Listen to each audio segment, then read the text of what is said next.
disturbing. And so what Muslim ban are they talking about? Let's go now to Zero Hedge here. Homeland confirms Trump immigration ban will include green card holders and dual nationalities. President Trump's decision to ban immigration from 7 Muslim majority countries, the Department of Homeland Security just confirmed.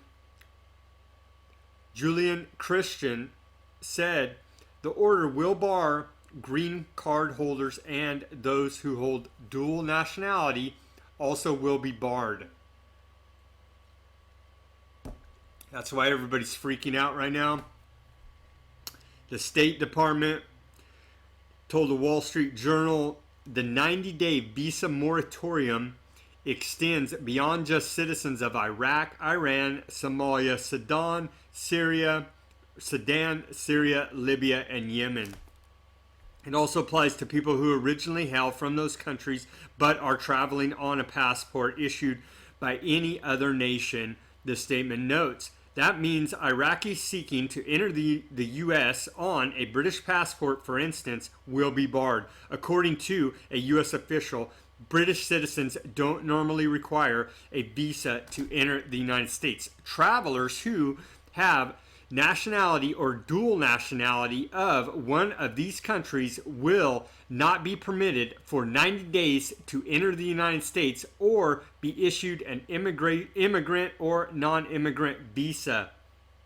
Those nationals or dual nationals holding valid immigrant or non-immigrant visas will not be permitted to enter the United States during this period. Visa interviews will generally not be scheduled for nationals of those countries during this period. The dual citizen ban doesn't apply to U.S. citizens who are also citizens of the 7 nations singled out by Trump. As The Hill reports, if you were a Muslim, you could come in. But if you were a Christian, it was almost impossible, talking about refugees coming in from Syria. So, yeah, they're letting in Muslims and not Christians, and Trump has had enough of it. Here's the countries that Trump wants to ban, or already has banned immigrants coming from. Let's take a look here.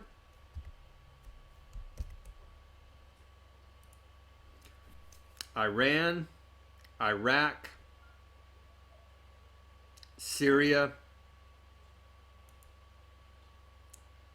Libya, Sudan, Yemen, and Somalia. And you can see here on a map their positions in the Middle East. I think we should also ban Saudi Arabia, Oman. I mean, don't forget the 28 pages of the 9/11 Commission report that were declassified implicating Saudi Arabia in 9/11.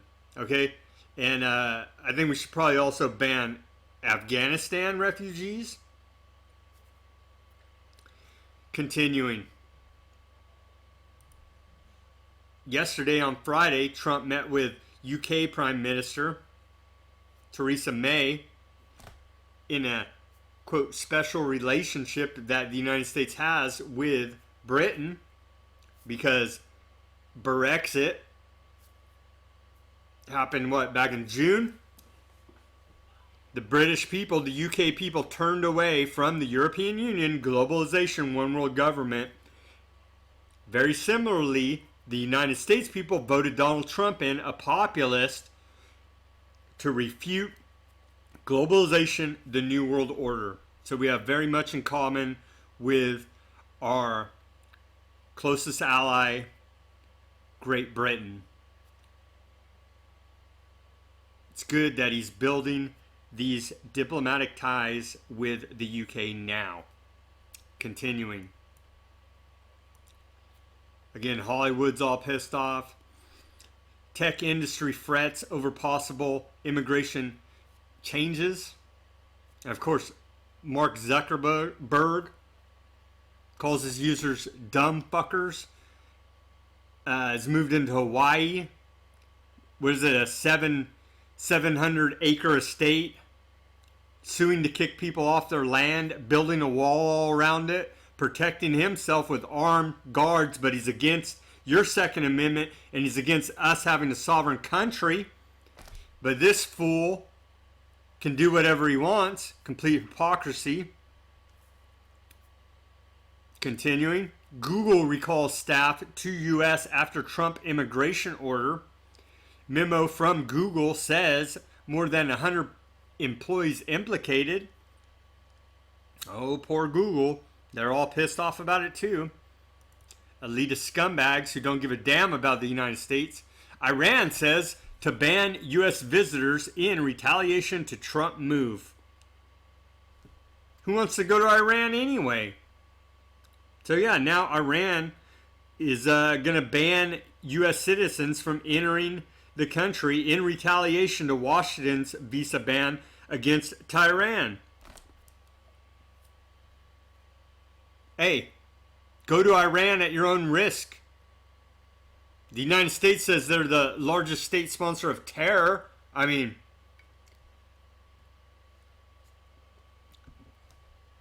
I don't have problems with any of these countries' people.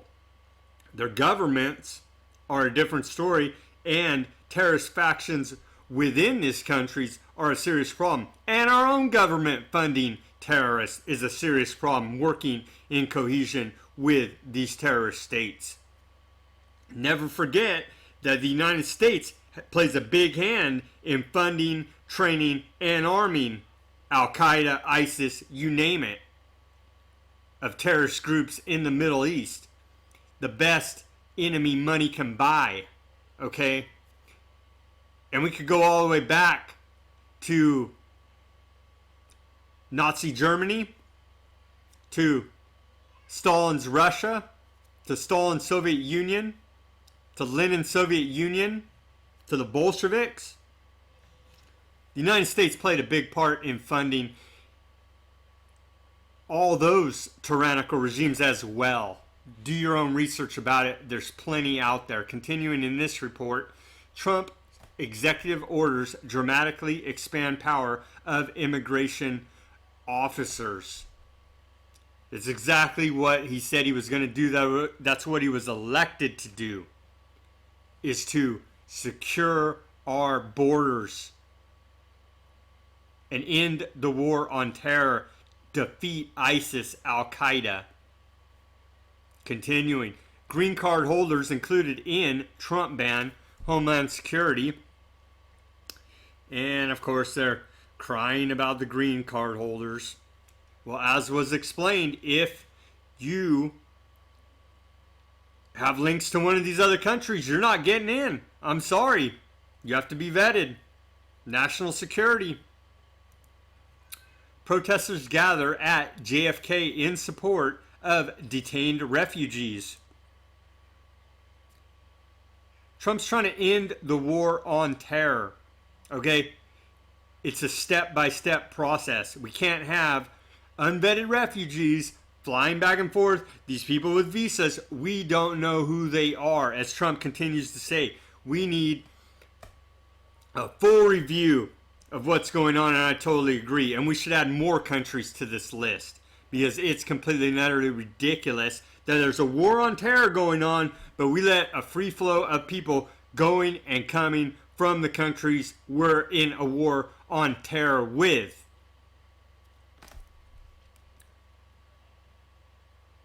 Continuing.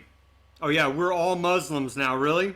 It's not about Muslims. It's about radical Islamic terrorism, the war on terror, jihadists, extremists that want to come here and do Americans harm.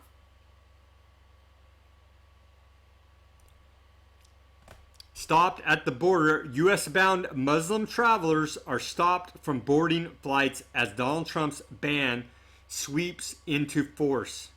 7 passengers flying from Cairo to New York were told they couldn't get on the plane while tech giant Google has recalled its staff back to the U.S. Oh my gosh. It's exactly what Trump said he was going to do. He's doing it. Continuing. Israel's Netanyahu hails Trump decision on Mexico wall. Israel has a wall fighting against the Palestinians in their country, and regardless of where you stand on that issue, they have a wall that works. It keeps out the terrorists. They're always trying to blow each other up on both sides. They need a wall. We need a wall. The Mexican drug cartel is violence from the war on drugs. We need to end that, okay? But while it's going on, there's a war on drugs on our southern border. The cartels are fomenting massive violence. Mexico's basically a failed state. We need a wall there to defend our country against the war on drugs, Mexican drug cartels, possible terrorists coming in. So, yes, we need a wall just like they have in Israel. Mexico has a wall on its southern border, bordering Guatemala. If you don't have border control, then you don't have a country. This is for United States sovereignty. Continuing. Trump's order blocks immigrants at airports, stoking fear around the globe. There again, crying about all these people who can't get in. You have to be, the program, the immigration program is being revamped, and these are the consequences of that revamping before more terror attacks happen in the United States. Trump's a statesman. He's reaching out to leaders around the world. Trump and Putin discuss coordinating on ISIS and Syria, Kremlin says. What a novel idea. Instead of going to war with Russia, we let Russia do our dirty work in the Middle East and let them carry the load of defeating radical Islamic terrorism. Oh, and by the way, remember, Russia went into Afghanistan to fight terrorists, and they lost and used up a hell of a lot of resources. I don't hear anybody saying, hey, let's let Russia use some of their resources in this war on terror. What a novel idea. And let's maybe work with the other nuclear superpower in this world rather than constant rhetoric of war with them. And what Trump is acting like a statesman. He met with the UK Prime Minister. He's talking with Russia, Japan, Germany, France. I mean, it's looking hell presidential to me. Doing what he said he was going to do. So there you have it. Trump's doing what he said he was going to do. The mainstream media and fanatical